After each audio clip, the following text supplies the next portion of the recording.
রাজশাহী থেকে 12 লাখ লোক আনার টার্গেট, 3 জোড়া বিশেষ ট্রেন চলবে। শেখ হাসিনা অপরাধ করেছেন, ইসির সুযোগ না থাকলেও মামলা করতে পারবে যথাযথ কর্তৃপক্ষ। জাহিদ হোসেন বলেছেন, চোরাই পথে কেউ কেউ ক্ষমতায় যাওয়ার অপচেষ্টায় লিপ্ত রয়েছে। সরাসরি হামলার নির্দেশনা দেন নিষিদ্ধ ছাত্রলীগের সভাপতি সাদ্দাম। এতক্ষণ শুনছিলেন সংবাদ শিরোনাম, এবারে বিস্তারিত। গোপালগঞ্জে জাতীয় নাগরিক পার্টির 16 জুলাই মার্চ টু গোপালগঞ্জ কর্মসূচি পণ্ড করতে বিভিন্ন স্থান থেকে সন্ত্রাসী হামলার ঘটনা ঘটে। আওয়ামী লীগের টার্গেট ছিল এনসিপিকে ঢুকতে দেওয়া হলেও তাদের জীবিত বের হতে দেওয়া হবে না, বিশেষ করে শীর্ষ নেতাদের হত্যা করা। এই মিশন সফল করতে স্বয়ং গণঅভ্যুত্থানে ক্ষমতাচ্যুত সাবেক প্রধানমন্ত্রী শেখ হাসিনা ভারত থেকে মোবাইলে ফোনে গোপালগঞ্জে একাধিক নেতার সঙ্গে কথা বলেন। এনসিপি বিরুদ্ধে জনগণকে উস্কে দিতে বেশ কিছু অডিও বার্তাও পাঠানোর সঙ্গে ভারতে পলাতক নিষিদ্ধ ঘোষিত ছাত্রলীগের সভাপতি সাদ্দাম হোসেনও এই ঘটনার সাথে সরাসরি জড়িত বলে জানা গেছে। ফেসবুক লাইভে এসে তিনি সরাসরি হামলা চালানোর নির্দেশ দেন। যুগান্তরের হাতে থাকা এমন একটি অডিও বার্তায় শোনা যায়, শেখ হাসিনা নিষিদ্ধ ঘোষিত গোপালগঞ্জ জেলা ছাত্রলীগের সাধারণ সম্পাদক আতাউর রহমান পিয়ালকে বলছেন, ওরা নাকি গোপালগঞ্জে যাচ্ছে। টুঙ্গিপাড়ায় আমার বাবার কবর ভেঙে ফেলার ঘোষণা দিয়েছে। এর আগে 32 নম্বরের বাড়ি গুড়িয়ে দিয়েছে। এবার টুঙ্গিপাড়ায় হামলা চালাবে। তোমরা বসে আছো কেন?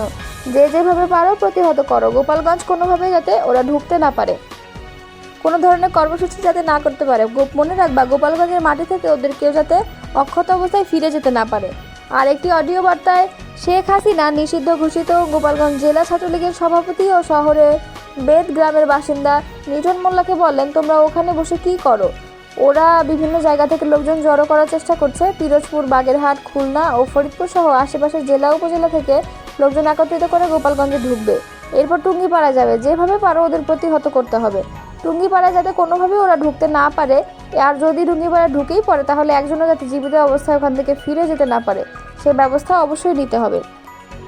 অভিযোগ রয়েছে, শেখ হাসিনার সঙ্গে টেলিফোনে কথা বলার পরদিন বুধবার গোপালগঞ্জ পৌর পার্ক মাঠে এনসিপির কর্মসূচির দিন সকালে নিষিদ্ধ ঘোষিত গোপালগঞ্জ জেলা ছাত্রলীগের সাধারণ সম্পাদক আতাউর রহমান পিয়ালের নেতৃত্বেই স্থানীয় চর দুর্গাপুর এলাকায় পুলিশের গাড়িতে হামলা, ভাঙচুর এবং অগ্নিসংযোগ করা হয়। এর মধ্যে দিয়ে এনসিপি শান্তিপূর্ণ কর্মসূচিতে বাধা দেওয়ার বিষয়টি এলাকায় জানান দেয় আওয়ামী লীগ এবং তার অঙ্গ ও সহযোগী সংগঠনের নেতাকর্মীরা।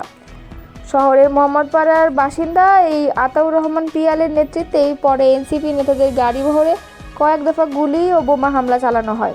খোঁজ নিয়ে জানা যায়, কেবল নিষিদ্ধ ঘোষিত ছাত্রলীগই নয়, শেখ হাসিনা আওয়ামী লীগ, যুবলীগ, স্বেচ্ছাসেবক লীগ, শ্রমিক লীগ, কৃষক লীগ, মহিলা আওয়ামী লীগ সহ দলের বিভিন্ন অঙ্গ ও সহযোগী সংগঠনের নেতাকর্মীদের সঙ্গে একাধিকবার টেলিফোনে কথা বলেন। গোপালগঞ্জের মাটিতে এনসিপি যাতে কোনোভাবে তাদের কর্মসূচি পালন করতে না পারে সেজন্য প্রত্যেককে তিনি নির্দেশনা দেন। শেখ হাসিনার নির্দেশের পর এনসিপি কর্মসূচি পণ্ড করা সহ দলটির শীর্ষ নেতাদের হত্যা করতে গোপালগঞ্জে থাকা দলের বিভিন্ন পর্যায়ের নেতাকর্মীরা চতুর্দিক থেকে একযোগে হামলা চালান। এ সময় নেতাকর্মীদের সমন্বয় করেন কলকাতায় থাকা শেখ হাসিনার ফুফাতো ভাই, গোপালগঞ্জ 2 আসনের সাবেক সংসদ সদস্য ও দলের প্রেসিডিয়াম সদস্য শেখ ফজলুল করিম সেলিম, লন্ডন বসে আওয়ামী লীগের প্রেসিডিয়াম সদস্য, সাবেক মন্ত্রী ও ফরিদপুর 1 আসনের সাবেক সংসদ সদস্য আব্দুর রহমান, আওয়ামী লীগের কেন্দ্রীয় কমিটির সদস্য ও শরীয়তপুর 1 আসনের সাবেক সংসদ সদস্য ইকবাল হোসেন অপু।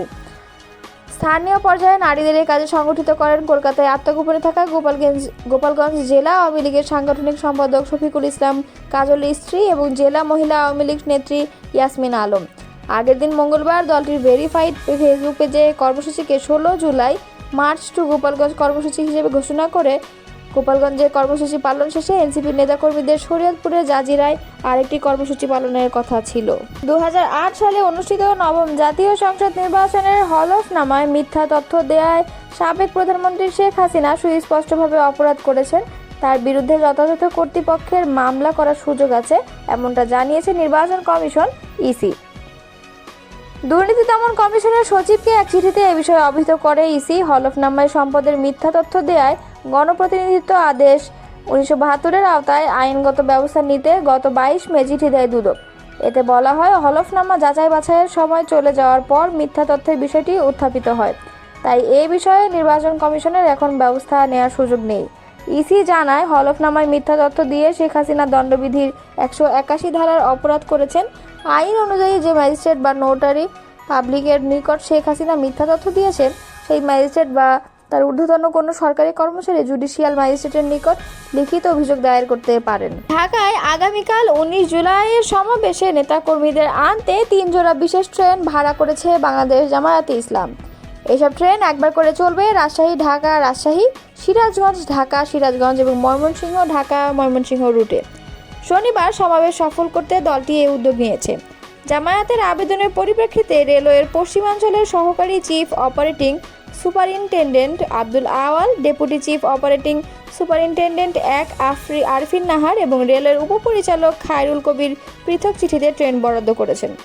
চিঠিগুলোতে বলা হয়, জামায়াতে ইসলামের রাজশাহী মহানগরীর অফিস সেক্রেটারির আবেদনের পরিপ্রেক্ষিতে 18 জুলাই দিবাগত রাতে রাজশাহী থেকে ঢাকায় এবং 20 জুলাই রাতে ঢাকা থেকে রাজশাহী ফেরার জন্য একটি বিশেষ ট্রেন পরিচালনার অনুমতি দেওয়া হয়েছে।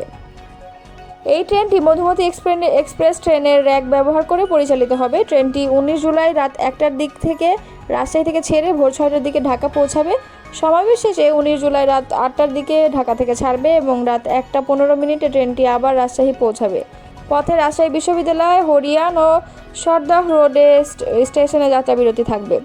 চিঠিতে আরও বলা হয়, সিরাজগঞ্জ বাজার ঢাকা সিরাজগঞ্জ বাজার রুটে চলাচলকারী 775-776 নম্বর ট্রেনটি শনিবার সকাল 6টার দিকে সিরাজগঞ্জ বাজার থেকে ছাড়বে এবং সকাল 9:30টার দিকে ঢাকায় পৌঁছাবে। সমাবেশ শেষে রাত 11টা 55 ঢাকা থেকে ছেড়ে সিরাজগঞ্জ বাজার পৌঁছাবে ভোর 3টা 30। এছাড়া ময়মনসিংহ রুটে একজোড়া বিশেষ ট্রেন পরিচালনার প্রস্তাব অনুমোদন করেছে বাংলাদেশ রেলওয়ে। বিশেষ এই 3 ট্রেন অগ্রিম ভাড়া, সার্ভিস চার্জ ও অন্যান্য পাওনা পরিশোধের সাপেক্ষে চলবে।